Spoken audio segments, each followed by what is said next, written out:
नमस्कार मित्रांनो, स्वागत आहे तुमचं DMR नर्सिंग या यूट्यूब चॅनलवर। तर तारीख पाहून घ्या 10/7/2026 DHS अंतर्गत खूप महत्त्वाचं पत्र आलेलं आहे मित्रांनो। आजच्याच तारखेचं पत्र आहे। प्रति प्रधान सचिव सार्वजनिक आरोग्य विभाग मंत्रालय मुंबई, लक्षवेधी आहे श्रीमती सावदेकर मॅडम, अवर सचिव सेवा। विषय पाहून घ्या तुम्ही, गट क व गट ड संवर्गातील नव्याने पदभरती प्रक्रिया आयोजित करण्याबाबत। यामध्ये मला एक महत्त्वाचा पॉईंट सांगायचा मित्रांनो, या पूर्ण PDF मध्ये PDF खूप मोठा आहे, जवळपास 67 पेजेसचा PDF आहे। संपूर्ण माहिती यामध्ये सांगण्यात आलेली पदभरती संदर्भामध्ये। तुम्हाला पहा या ठिकाणी एकूण पदे आहेत, त्यानंतर मग इतर माहिती जी आपण यामध्ये कव्हर करणारे वरील विषयाच्या अनुषंगाने या ठिकाणी 2023 पदभरतीच्या अनुषंगाने गट क व गट ड संवर्गाची 10,949 पदाची जाहिरात प्रसिद्ध करण्यात आली होती।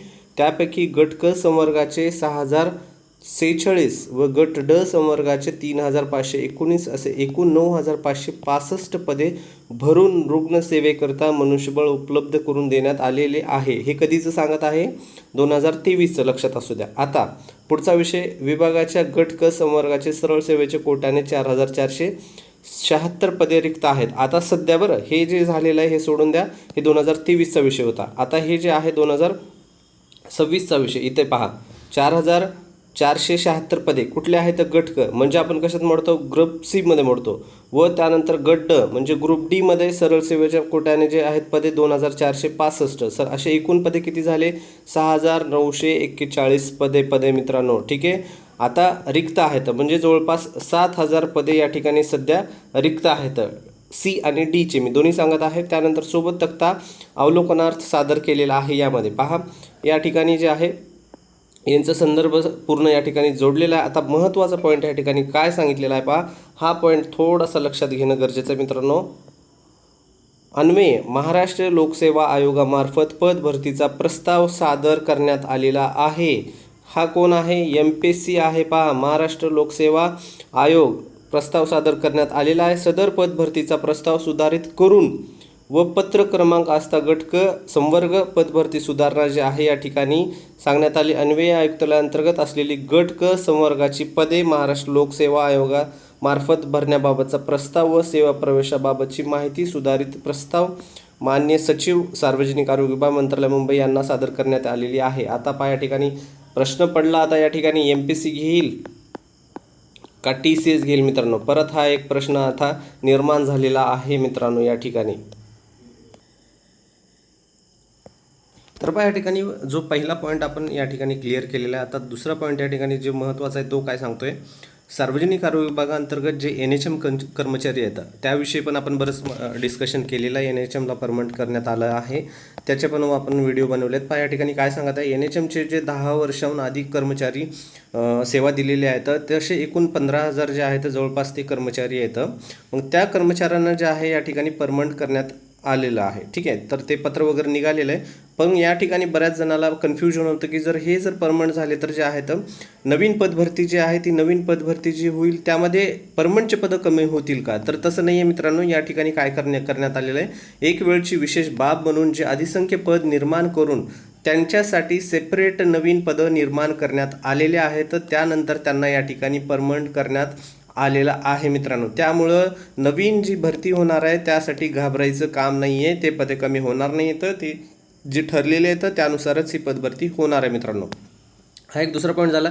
या ठिकाणी परत काय सांगितलेलं आहे, संदर्भ राज्यातील 50% जास्त जी काही बांधकामं वगैरे झालेले आहेत त्यांचे पहा या ठिकाणी 259 रुग्णसंस्थांसाठी आकृतिबंधनुसार जवळपास 7,955 पदापैकी उच्चस्तर सचिव समितीने 2,732 पदे वगळून त्यामध्ये 5,223 पदे नव्याने निर्माण करण्यास व आरोग्य संस्थांचे काम सुरू करण्यास मान्यता प्रदान करण्यात आलेली आहे मित्रांनो। या ठिकाणी हे पद एक या ठिकाणी तुम्ही ॲड करून घ्या। त्यानंतर पहा या ठिकाणी काय सांगितलेलं आहे, यास्तव आयुक्तालयाअंतर्गत जे आहेत कार्यरत असलेले सर्व कार्यक्रम प्रमुख उपसंचालक परिमंडळे यांच्या अधीनस्थ गट क व ड चे रिक्त पदे भरणे आवश्यक आहे। सध्या स्थितीमध्ये आता सध्या 2026 मध्ये प्रमुख उपसंचालक परिमंडळे यांच्याकडून प्राप्त माहितीवरून गट क ची रिक्त पदे 5,307, त्यानंतर मग गट ड ची रिक्त पदे 1,888 असे एकूण 7,195 रिक्त पदे या ठिकाणी आहेत, ऑलरेडी मी या ठिकाणी सांगितलेलं। आता या ठिकाणी एक महत्त्वाचा पॉईंट काय सांगतो पहा, हे दोन पॉईंट या ठिकाणी परत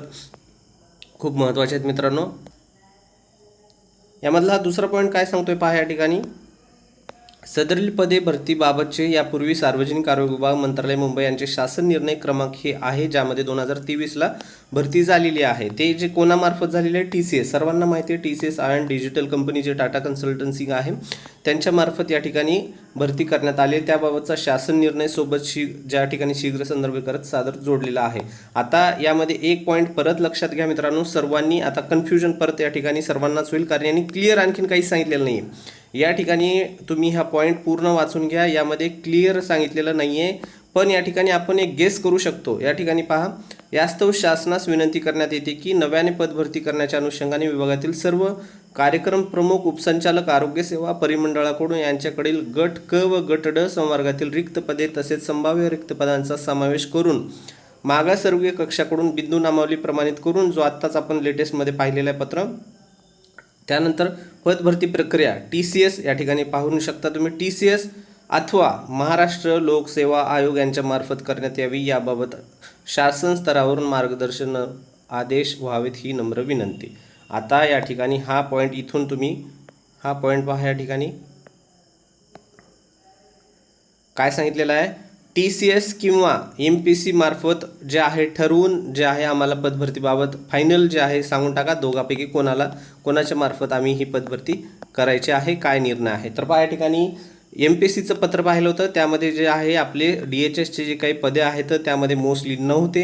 जरी MPSCला पदभरती घ्यायची असेल, MPSCला पदभरती घ्यायला एवढ्या लवकर पदभरती होणार नाही मित्रांनो, तरी काही सांगता येत नाही शासन काय करेल, पण सध्या चान्सेस खूप जास्त आहेत तर TCSच घेईल, आणि TCS घेतलं तर या ठिकाणी लवकर होऊ शकते. MPSC जर घेतली तर या ठिकाणी वेळ लागू शकतो, कारण MPSCला पूर्ण पॅटर्न वगैरे काढावं लागेल, सर्व गोष्टी करावं लागेल, पण TCS घेण्याचे खूप सारे चान्सेस आहेत. तर पाहूया काय होतं. या ठिकाणी क्लिअरली सांगण्यात आलेलं नाही आहे, पण या ठिकाणी दोघांपैकी एक कोण घेणार आहे त्यांचं जे आहे क्लिअर करून सांगा, असं या ठिकाणी पत्र काढलेलं आहे. पूर्ण खूप मोठा व्हिडिओ आहे मित्रांनो, या ठिकाणी PDF आहे, जवळपास 67 पेजेसचा हा PDF आहे मित्रांनो. यामध्ये संपूर्ण माहिती सांगण्यात आलेली आहे. तुम्हाला जर हे PDF पाहिजे असेल तर आपल्या टेलिग्राम चॅनलवर हा PDF आपण शेअर केलेला आहे मित्रांनो. टेलिग्राम चॅनलवर जाऊन तुम्ही हे PDF घेऊ शकता. अन्यथा आपलं इंस्टाग्राम चॅनल आहे, इंस्टाग्राम चॅनल जे आहे DMAR नर्सिंग नावाचंच आहे, DMAR नर्सिंग, ठीक आहे मित्रांनो, या नावाचंच आहे DMAR नर्सिंग. तर तुम्ही इंस्टाग्रामवर जायचं आहे, आणि इंस्टाग्रामवर गेल्यानंतर जे आहे आपण शॉर्ट जे काही अपडेट असतील ते अपडेट आपण लगेच टाकण्याचा प्रयत्न करत असतो. त्यावर DHSचे जे अपडेट आहे त्या रीलला तुम्ही